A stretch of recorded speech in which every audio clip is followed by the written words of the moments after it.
Nós vamos iniciar o nosso Evangelho no Lar. Nosso livro de hoje de estudo é o Fonte Viva. E o texto que nós vamos estudar é o número 32, a boa parte. E ele traz para nós uma reflexão bastante profunda, chamando a nossa atenção para que observemos a vida por uma outra perspectiva. Observamos a vida por uma perspectiva mais ampla, uma perspectiva fora dessas nossas limitações materiais, que nós compreendamos não só a nossa imortalidade e a trajetória que a gente percorre, mas também a imortalidade e a trajetória das pessoas que convivem conosco. Nessa boa parte,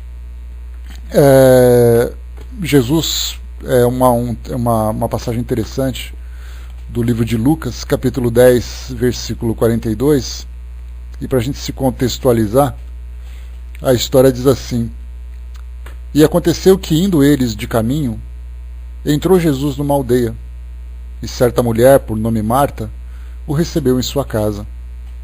E tinha esta uma irmã chamada Maria, a qual, assentando-se também aos pés de Jesus, ouvia a sua palavra. Marta, porém, andava distraída em muitos serviços, e aproximando-se disse: Senhor, não se te dá de que minha irmã me deixe servir só? Deixe-lhe que me ajude, diz-lhe que me ajude. E respondendo Jesus, disse-lhe: Marta, Marta, estás ansiosa e afadigada com muitas coisas, mas uma só é necessária.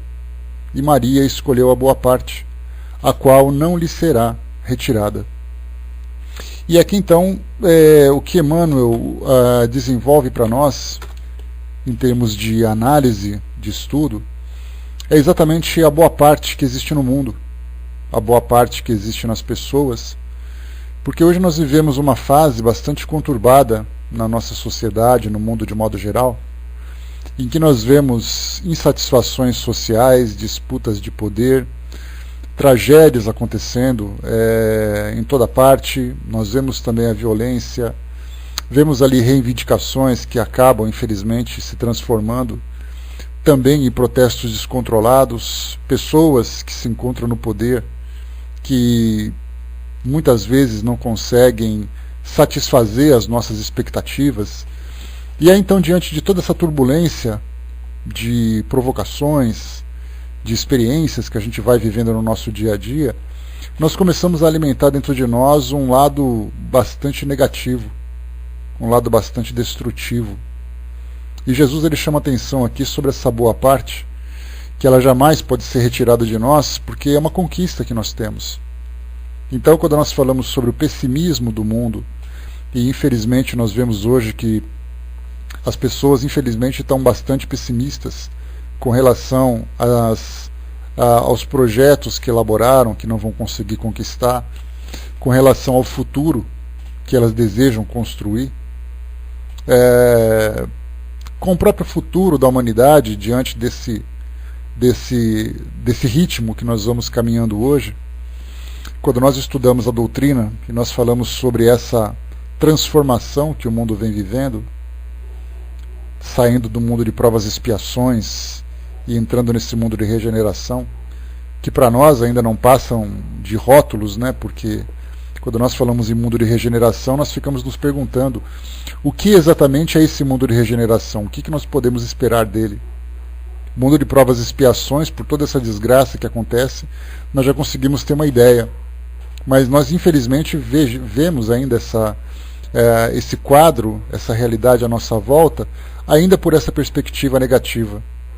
E esse texto vai nos levar a refletir sobre esse ponto de vista mais positivo a respeito de nós mesmos, a respeito das pessoas, a respeito do mundo, não de uma forma imediata, mas de uma forma progressista, lembrando que tudo que existe aqui à nossa volta, em termos de situações, em termos de eventos, foram construídos por pessoas. Então tudo aquilo diz respeito a nós, enquanto encarnados que estamos aqui. Só que, mesmo o lado negativo que se apresenta das pessoas hoje, ele não é definitivo, ele é temporário. Ele é um lado que se manifesta em virtude dos estímulos que o mundo oferece e em virtude da força moral que aquela pessoa tem para lidar com aquela situação.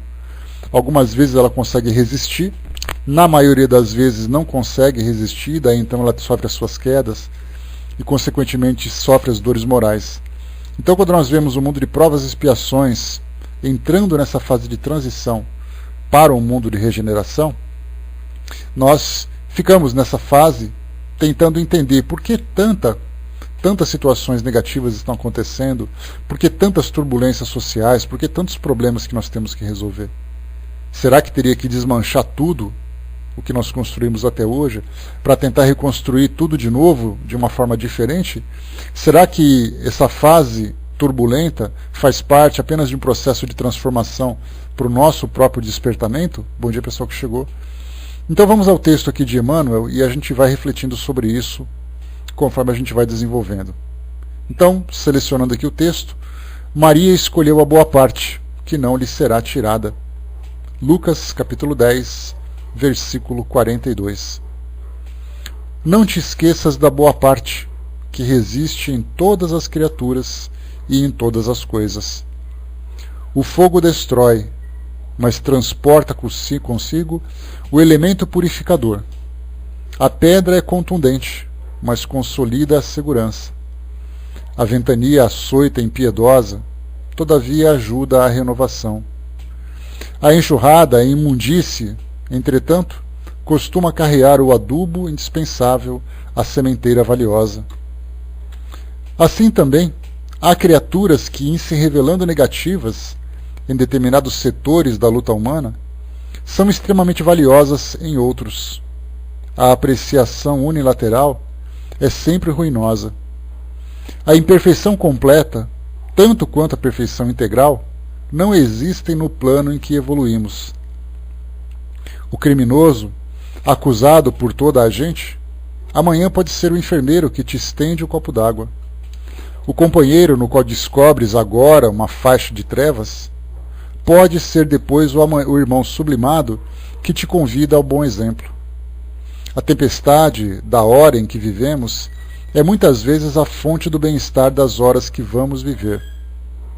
Busquemos o lado melhor das situações, dos acontecimentos e das pessoas. Maria escolheu a boa parte que não lhe será retirada, disse-nos o Senhor. Assimilemos a essência da divina lição. Quem procura a boa parte e nela se detém, recolhe no campo da vida o tesouro espiritual, que jamais lhe será roubado. Bom, normalmente nós aprendemos, porque isso é uma questão de cultura, não é nem algo que nós somos doutrinariamente transformados de uma forma objetiva, porque deseja nos afetar. Isso é uma cultura que nós vamos vivendo geração após geração. Normalmente nós aprendemos, começando pela nossa educação religiosa, de que essa nossa vida é a mais importante de todas. Já que nós estamos conscientes, já que nós temos um entendimento sobre a nossa existência, pelo menos esse é o nosso ponto de vista, nós temos uma compreensão de que todas as experiências que nós vamos viver agora vão determinar o nosso futuro espiritual por toda a eternidade, e assim a gente vai recebendo essa orientação transmitida, mais uma vez, pelos nossos pais, pelos nossos avós, transmitida pela influência social que nós recebemos, e aí então nós olhamos para essa nossa vida como sendo a única, a mais importante e a definitiva. Quando nós olhamos para a nossa vida hoje, então, e vemos esse contexto turbulento que está aqui à nossa volta, é natural que nós comecemos então a nos perguntar quais são exatamente as experiências necessárias para que a gente possa alcançar esse paraíso prometido, sendo que nós não compreendemos ainda de que forma lidar com tudo isso. Aí então nós vemos crianças sendo sacrificadas, sendo agredidas, nós vemos jovens completamente desorientados, adultos sem nenhuma esperança, idosos simplesmente largados aos cuidados do tempo, esperando que simplesmente acabe a vida. E aí então a gente fica se perguntando, poxa, mas eu quero viver isso. Porque nós olhamos, fazemos uma comparação, e é muito natural que nós façamos, comparação com pessoas que têm experiências, principalmente as experiências mais nobres, né, que se destacaram pela grandeza das suas ações, pela grandeza da sua sabedoria. E a gente pensa assim, bom, esses conseguem certamente alcançar esse paraíso, porque eles já passaram por tudo isso, mas nós não conseguimos, porque a nossa realidade é completamente diferente. A nossa realidade é pé no chão, a nossa realidade é o dia a dia, é a luta dentro de casa, é a luta no trabalho, é a luta fora de casa. Então a gente fica se perguntando, bom, eles estão vivendo essa vida de amor, de caridade, de plenitude, e nós não temos tempo, e muitas vezes nem capacidade para fazer isso. E aí então a gente começa a dizer assim, olha, quer saber de uma coisa? Essa história de ir para o paraíso é muito bonita, é muito interessante, mas isso aí deixa para as crendices particulares, porque para mim a realidade é diferente. A minha vida é outra. Então eu vou tentar viver a minha vida do jeito que dá e depois ver no que vai acontecer lá no futuro. É assim que nós aprendemos. Essa é a doutrina que foi transmitida para nós todos os dias, que vem sendo transmitida para nós todos os dias, já desde do período em que nós começamos a tomar algum tipo de consciência a respeito da nossa vida. E aí então chega a doutrina espírita na nossa vida. Para alguns chega um pouco mais cedo, para outros demora um pouco mais. E aí então nós começamos a analisar, bom, a nossa vida aqui hoje ela é uma encarnação. Ela não é uma vida definitiva. Então antes dessa nós tivemos muitas outras e depois dessas nós teremos muitas outras. E a que nós temos aqui hoje, ela é uma soma de experiências positivas e negativas do nosso passado que vem se aflorando agora. Então se eu tenho uma vida muito difícil, uma vida muito complicada, significa que são espinhos que eu estou colhendo por causa de uma semeadura equivocada no passado. Se a minha vida é um pouco mais branda, um pouco mais equilibrada, já mostra que eu tive sorte e acertei nas decisões que eu tinha que tomar naquele passado.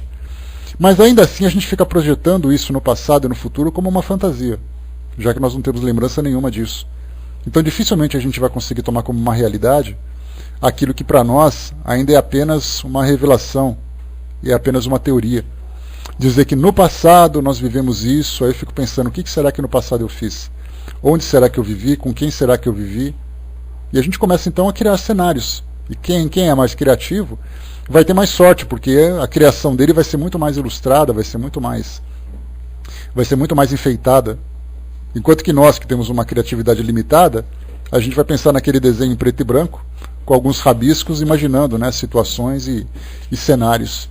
Então nós vemos isso apenas como uma teoria para nós. É difícil nós aceitarmos como um ponto de crença definitiva algo que para nós ainda é teórico. A maioria de nós, felizmente, consegue assimilar isso com certa facilidade. Nós já temos um pouco dessa convicção que eu posso não saber o que eu fui, mas eu sei que eu fui alguma coisa. E que aquilo que eu faço hoje vai me determinar no futuro aquilo que eu posso ser de diferente, de melhor, e por isso nós mudamos as nossas ações. Por isso nós começamos a escolher caminhos diferentes, né, para trilharmos, para garantir um futuro mais tranquilo. Então, essa teoria, essa ideia para nós, ela é bastante simples de se assimilar. Só que quando nós começamos a olhar para o mundo, a gente fica se perguntando quantas pessoas, qual é o percentual de pessoas que são realmente convictas dessa realidade. E nós não falamos do universo espírita, porque até mesmo dentro do universo espírita nós temos aqueles que estudam um pouco mais, aqueles que se dedicam um pouco mais, se esforçam um pouco mais, mas a grande maioria são aqueles que leem, que participam de palestras, que buscam, na verdade, não aquele esclarecimento definitivo, mas buscam um ambiente que possa transmitir tranquilidade, que possa transmitir algum tipo de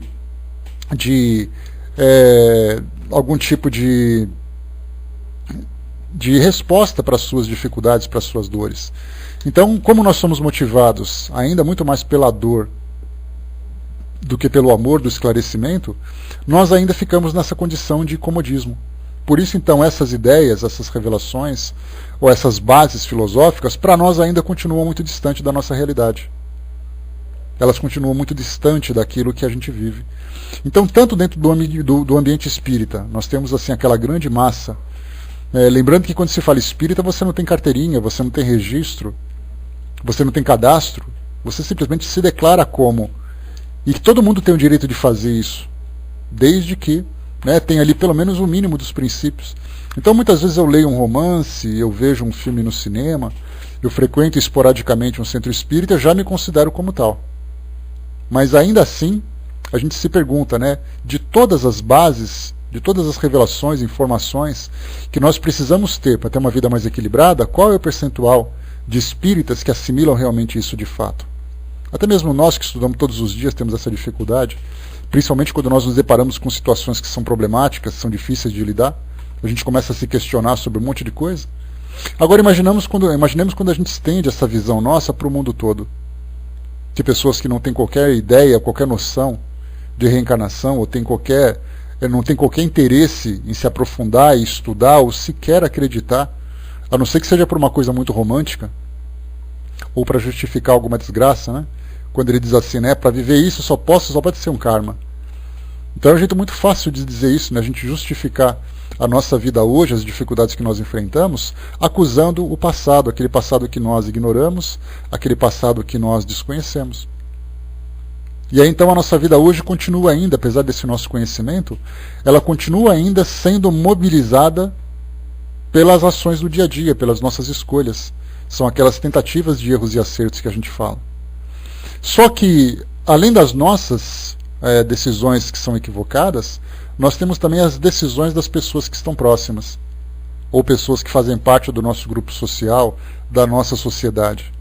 E aí então nós vemos aquele que passa pela fraqueza da corrupção, aquele que passa pela fraqueza do crime, aquele que passa pela fraqueza das viciações. E aí então a gente fica se perguntando qual é o sentido da vida dessas pessoas, por que elas existem para transformar a nossa vida nesse tormento todo, se eu tenho propósitos nobres para poder controlar minha vida. Eu quero fazer a coisa certa, mas ninguém que convive comigo consegue também agir dessa mesma forma. Aí eu pego alguém que eu votei durante as eleições, alguém que vive na minha casa, no meu trabalho, na minha rua. Por que essas pessoas têm que... Até quando eu vou ter que conviver com elas? Então esse questionamento ele é muito natural para todos nós, principalmente quando nós expandimos a nossa visão para esse lado da imortalidade da vida. Bom dia, pessoal que chegou. Para esse lado da imortalidade.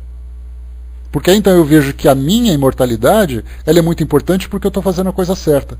Mas a imortalidade para essas pessoas que não conseguem acertar, não conseguem tomar a decisão certa, é uma vida que muitas vezes é desperdiçada. Mas é porque nós estamos vendo a vida apenas da nossa perspectiva aqui hoje. Como foi colocado aqui pelo próprio Emmanuel, ele fala aqui para nós sobre... Primeiro que ele diz que a imperfeição completa, tanto quanto a perfeição integral, não existe no plano em que evoluímos. Quer dizer, todos nós estamos aqui nessa fase de aprender, de aperfeiçoar. Não existe aquele que é o pior de todos, nem aquele que é o melhor de todos. Nós estamos aqui ainda naquela fase de aprendizado, de desenvolvimento. Mas Emmanuel diz também aqui, a apreciação unilateral é sempre ruinosa. Essa apreciação unilateral é nós sempre vermos um lado apenas da personalidade da vida de alguém. Quer dizer, a vida daquela pessoa é uma vida que não tem muita utilidade dentro daquele contexto evolutivo que nós criamos, ou que nós esperamos. Aquela pessoa, o caráter dela não é bom porque as suas decisões não são as mais acertadas. Então, pelo fato da gente viver ainda nessa vida tão turbulenta, tão problemática, a gente começa a perder a esperança. A perder a esperança na vida, a perder a esperança no mundo e a perder a esperança nas pessoas. Ou seja, perder a esperança significa não esperar. Quer dizer, nós não esperamos nada de diferente, nada de melhor disso tudo, desses elementos que nós convivemos hoje. Mas, na verdade, quando nós falamos de alguém que toma uma decisão equivocada e que provoca um sofrimento para si próprio, ou provoca um sofrimento coletivo, dependendo da posição em que ela se encontra, como um governante, como uma personalidade da sociedade, na verdade, ele também tem um seu lado positivo. Só que nós não queremos ver, porque, na verdade, a forma como nós somos afetados é uma forma tão dolorosa que nós simplesmente queremos tirar do nosso caminho aquela pedra que acaba nos incomodando. Então nós desenvolvemos quase que instintivamente sempre aquele lado crítico, e um lado crítico normalmente bastante destrutivo. porque aquela pessoa é egoísta, porque aquela pessoa é agressiva, porque aquela pessoa é desequilibrada, porque ela é isso, porque é aquilo. Então a gente começa a sempre destacar aquele lado negativo e nós nos esquecemos que esses imortais que estão também vivendo uma fase de evolução. E que elas podem ser para nós instrumentos preciosos de aperfeiçoamento, exatamente nos estimulando a dar um exemplo diferente daquilo que ela está fazendo. Mas nós sempre esperamos, né? Poderia tirar essa pessoa do nosso caminho, que o mundo ficaria melhor. Se eu pudesse começar a deletar, se cada pessoa fosse um arquivo no meu computador, e eu começasse a deletar uma por uma daquela que me incomoda, eu só deixaria os arquivos que eu escolhi. Aí tem aquela pergunta, mas será que eu seria escolhido por alguém se fosse de responsabilidade de outra pessoa deletar os arquivos? Porque já que eu sou tão crítico assim a ponto de julgar as pessoas, significa que alguém vai ser crítico a ponto de me descartar, a ponto de me julgar também. Né? Flor lembrou aqui, né, pessoas descartáveis, relacionamentos descartáveis. Quer dizer, na verdade nós estamos nos utilizando uns aos outros para tentar ser feliz, mas a gente não pensa na necessidade que o outro também tem. Então, na verdade, assim, o texto que nós temos hoje, esse texto de reflexão, ele nos leva exatamente isso, a desenvolver essa boa parte, escolher essa boa parte dentro de nós, alimentar esse otimismo apesar de todas as dificuldades. Quando nós falamos assim, olha, se você olhar para a televisão e perceber alguém que cometeu um crime que está sendo preso, sim, ele está sendo preso, ele vai sofrer muito por causa disso, e a culpa é dele, infelizmente, porque foi ele que criou essa situação, mas ele é um espírito que no futuro vai se transformar. Porque hoje talvez nós não sejamos capazes de cometer aquele crime, mas certamente ainda cometemos os nossos erros. E aí então no passado nós podemos cometer crimes mais graves. Hoje nós cometemos apenas erros e no futuro nós esperamos, pelo menos, né, que nós não sejamos capazes de cometer nenhum tipo de erro, pelo menos não desses que são mais graves. Então a gente quer sempre um mundo melhor. Só que esse mundo melhor, ele não é criado. Esse mundo melhor, ele é resultado de uma transformação. E essa transformação depende de cada um de nós. Quer dizer, eu me transformo e o outro se transforma. Então, na verdade, nós temos que observar as pessoas respeitando o seu tempo, respeitando as suas limitações. Isso não significa, muitas vezes a gente coloca essa ideia e dá a impressão de que nós temos que ficar impassíveis diante dos erros que os outros cometem. A nossa sociedade tem leis. Elas foram criadas exatamente para regular as nossas relações. Então, se por acaso eu infrinjo uma dessas leis, eu sou responsável então para assumir também as consequências desse erro, dessa infração. Então, só que o detalhe é que quando nós utilizamos as nossas leis, que felizmente elas vêm se transformando geração após geração e para melhor, exatamente porque nós temos também uma melhoria na nossa sociedade, basta lembrar que até pouco tempo nós tínhamos pena de morte aqui no Brasil. E muitos países também. Hoje a pena de morte já foi abolida. Lembrando que o Brasil ainda tem pena de morte na sua Constituição, mas só aplicada em tempos de guerra, em tempos de traição, aquelas coisas todas. Então a gente pode ver que o Brasil não tem mais esse problema. Mas a gente vai esperar o quê? Nós não temos mais as punições físicas como tinha no passado, as mutilações, as agressões. O respeito da sociedade já é mais tolerante do que era no passado, embora ainda tenha muita coisa a se melhorar. Então a gente começa a ver que a nossa sociedade vai se transformando exatamente porque nós também vamos nos transformando. Então tudo isso faz parte de um processo. Então quando nós olhamos para o equívoco que é cometido em algum lugar, por alguma pessoa, por algum pequeno grupo, e nós pensamos assim, não, mas eu sou espírita, então eu não posso puni-lo, eu tenho que perdoar. Na verdade, as nossas leis servem para regulamentar isso. Só que o que nos chama a atenção é nós utilizarmos a nossa impressão moral sobre aquilo tudo. Não basta apenas aquela pessoa sofrer. O que importa para nós é que aquela pessoa sofra e sofra muito para ela poder aprender.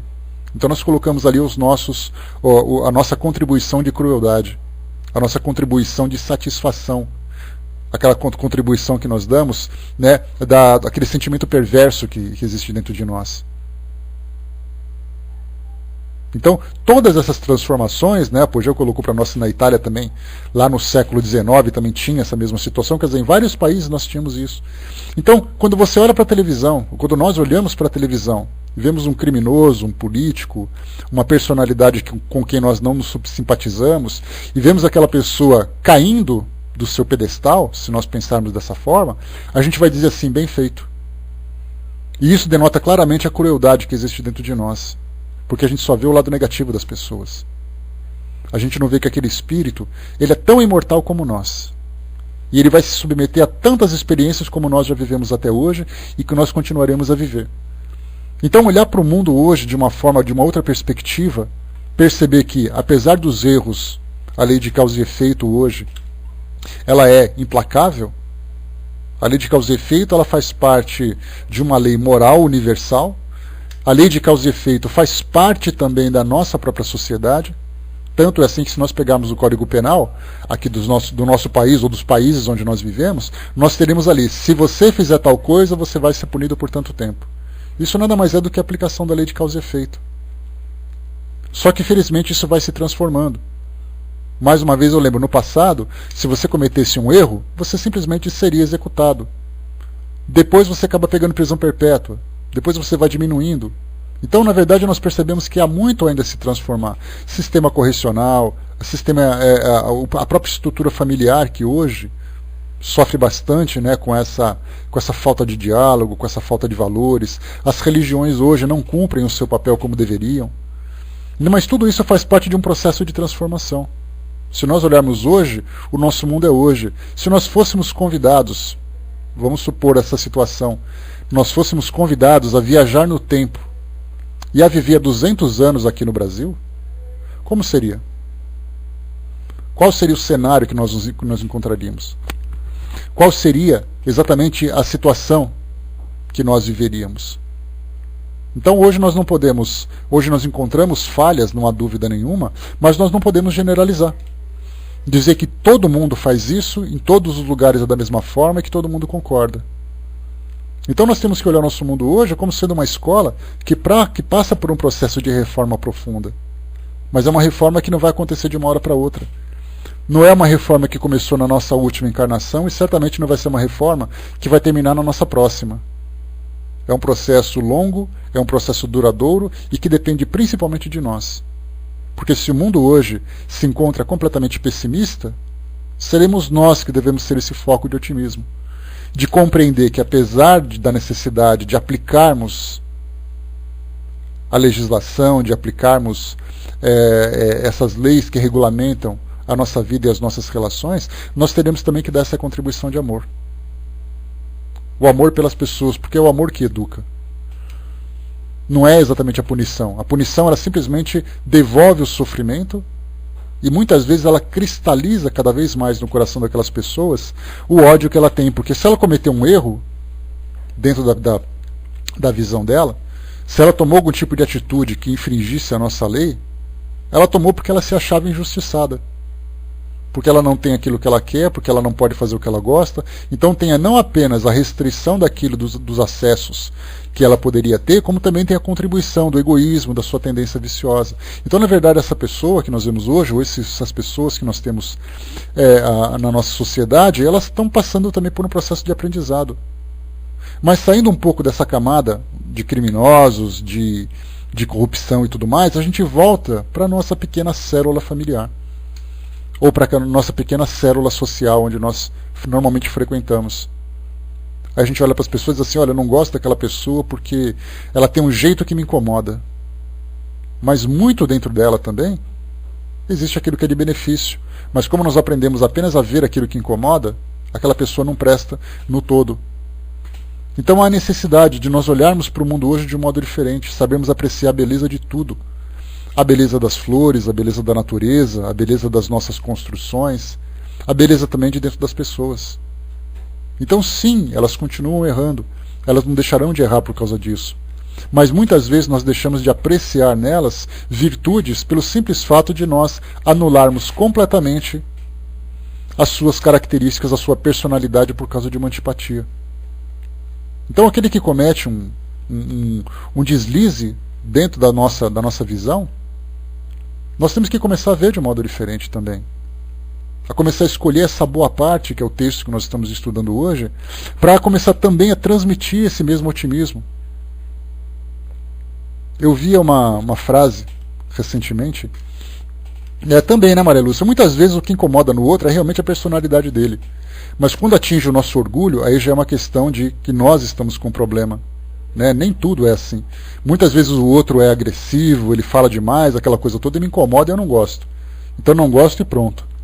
Agora tem hora que ele começa a fazer uma coisa assim que me ofusca, ou que me critica, que me leva a isso, aquilo tudo, aí a coisa já começa a entrar para o lado do orgulho e da vaidade, né? Então eu vi uma frase essa semana no Facebook, rede social, né? Uma prima minha postou essa mensagem, ela diz assim, né? Se você fala mal de todo mundo para mim, significa que você fala de mim para todo mundo também. Essa foi a grande lição que ela tinha colhido naquela mensagem, né? Aí, né, com todas as trocas de carinho, de afago que normalmente nós temos dentro da família, né, dei ali os beijos e os abraços, eu coloquei assim, só que nós temos um problema. Normalmente as pessoas dizem para nós aquilo que nós gostamos de ouvir. Isso porque a gente nunca diz assim, olha, eu realmente não estou interessado em ouvir. Não se importa, não fica magoado comigo, mas esse tipo de assunto me incomoda, falar mal daquela pessoa me incomoda. Então normalmente a gente participa dessa troca de informações, e é aí que a gente começa então, você viu o que fulano fez? Porque o fulano fez tal coisa. Então, na verdade, quando nós assistimos a um programa na televisão, nós podemos perceber que, já falei para vocês desses elementos, né?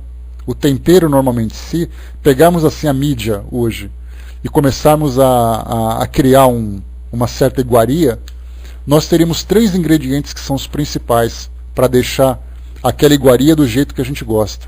Saborosa, apetitosa, bonita por fora. O primeiro é a sensualidade. Tudo para nós tem um toque de sensualidade. Uma propaganda de chinelo, uma propaganda de chocolate, uma atriz, um ator que passa na televisão, que tem ali um visual mais atraente, tudo isso diz respeito à sensualidade. Colocar um ator bonito, um ator feio para fazer um filme de ação, não vai ter atrativo nenhum. Colocar um filme romântico com 2 pessoas feias, também não interessa. Contratar atrizes e atores para fazer novela que são feios, também não interessa. Então a embalagem para nós é o principal. Então a gente começa pela sensualidade, que é aquela embalagem que nós temos. O segundo, nós colocamos a violência. A violência é aquele temperinho que vai deixar a coisa assim mais interessante. É aqui, então a gente gosta assim de... E é uma violência que pode ser física, pode ser verbal.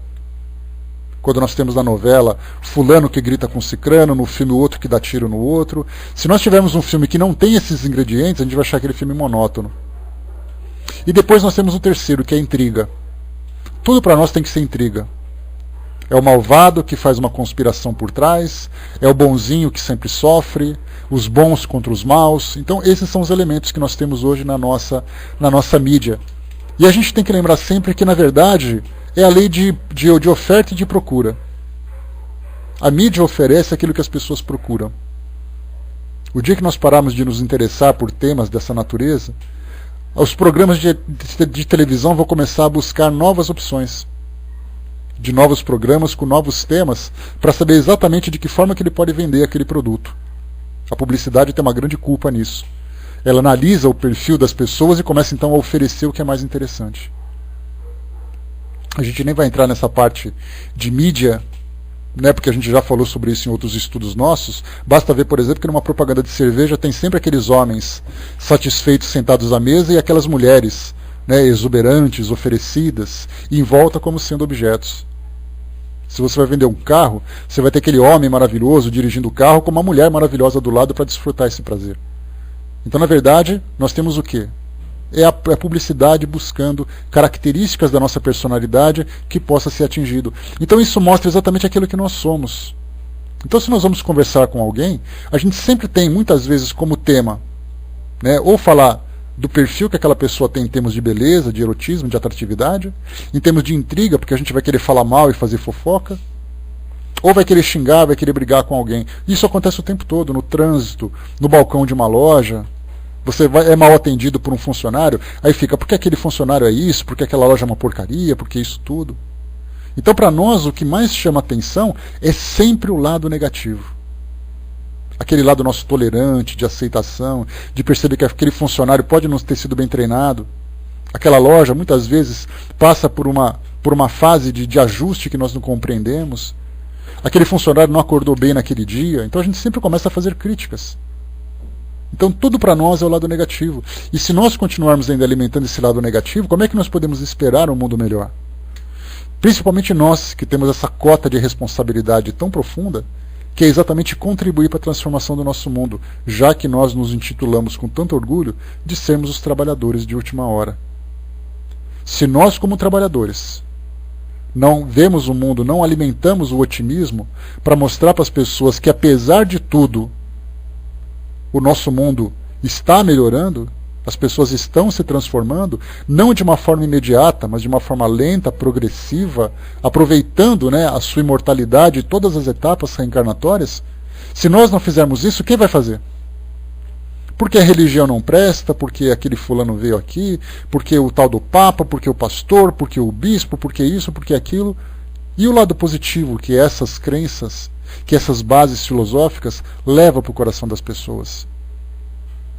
E aqueles governantes que, apesar do seu equívoco, apesar das suas falhas, ele procura, o seu propósito é verdadeiro, mas ele não tem talvez competência para isso.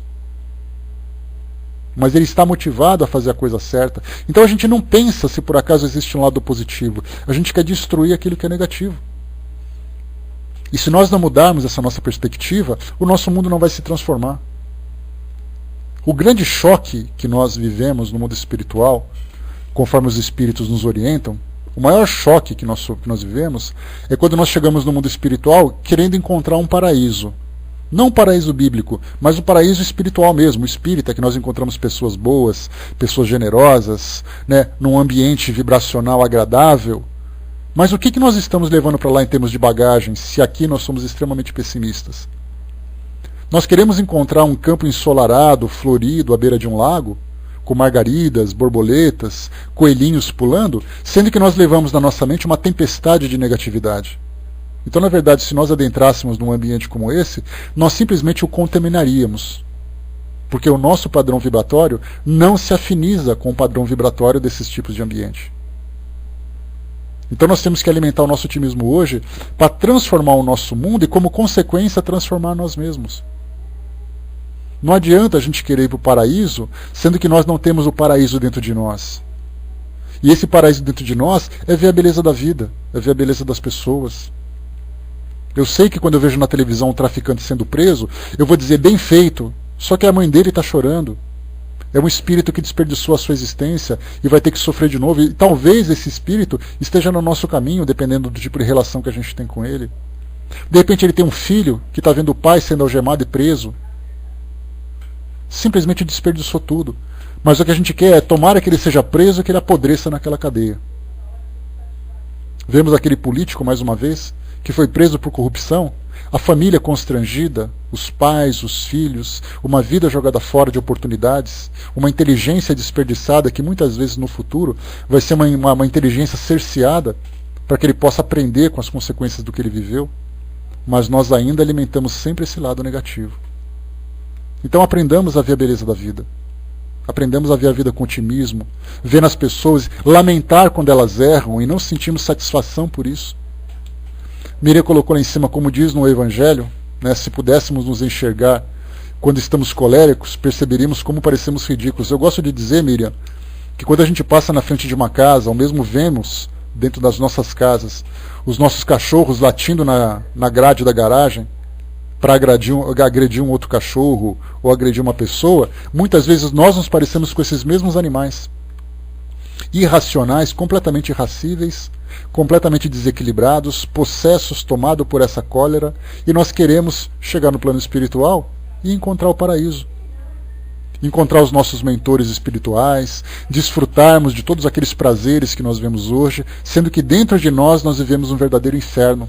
Como diz o próprio João Paulo II, lembra? Quando perguntaram para ele sobre o céu e o inferno, ele diz: o céu e o inferno está dentro de nós. Então nós temos que ter essa grande consciência daquilo que nos espera e qual é exatamente a nossa contribuição para ajudarmos nessa transformação, né? Defendemos um mundo melhor e ao mesmo tempo, né, nos lixarmos para o outro, né? O outro, no caso, é o nosso mundo particular, sim. Por isso então, meus amigos, essa mensagem que vem para todos nós. Mais uma vez aqui então, Maria escolheu a boa parte, que não lhe será retirada. Então essa transformação para nós ela é fundamental. Aqui no final, então, dizendo que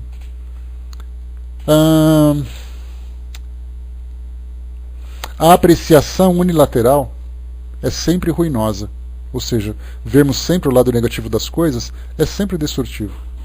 A imperfeição completa, tanto quanto a perfeição moral, não existem no plano em que evoluímos.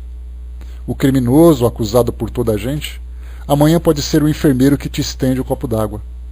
O companheiro no qual descobres agora, numa faixa de trevas, pode ser depois o irmão sublimado que te convida a bom exemplo. A tempestade da hora em que vivemos é muitas vezes a fonte do bem-estar das horas que vamos viver. Busquemos o lado melhor das situações, dos acontecimentos e das pessoas. Maria escolheu a boa parte, que não lhe será retirada, disse-nos o Senhor. Assimilemos a essência da divina lição. Quem procura a boa parte e nela se detém, recolhe no campo da vida o tesouro espiritual que jamais lhe será roubado. Ou seja, chegaremos então dizendo, olha, eu tenho dentro de mim a paz e a tranquilidade que eu sempre desejei. E eu chego no mundo espiritual e vou encontrar aí a paz espiritual que eu sempre desejei. Então não adianta imaginarmos assim, eu gostaria, né, como diz normalmente naquele ditado popular, né, pare o mundo que eu quero descer. E você vai descer para onde exatamente? O que você espera encontrar quando você descer? Se nós fôssemos levados, tivéssemos o prazer, o privilégio de sermos conduzidos ao mundo melhor, eu sempre digo que mentalmente nós seríamos como um bando de macacos numa loja de cristal. Nós provocaríamos um tumulto, porque tudo para nós ainda é alimentado por aqueles ingredientes que nós comentamos: sensualidade, agressividade, intriga, viciações, tendências. E nós gostamos disso, isso para nós é prazeroso. Então, na verdade, esse processo de transformação começa principalmente pelo combate que nós temos que empreender dentro de nós mesmos. De afirmar, eu não quero mais isso, eu desejo ambientes diferentes, eu desejo diálogos diferentes, desejo universos diferentes. E para isso nós temos o nosso precioso manual de instruções, que é o Evangelho.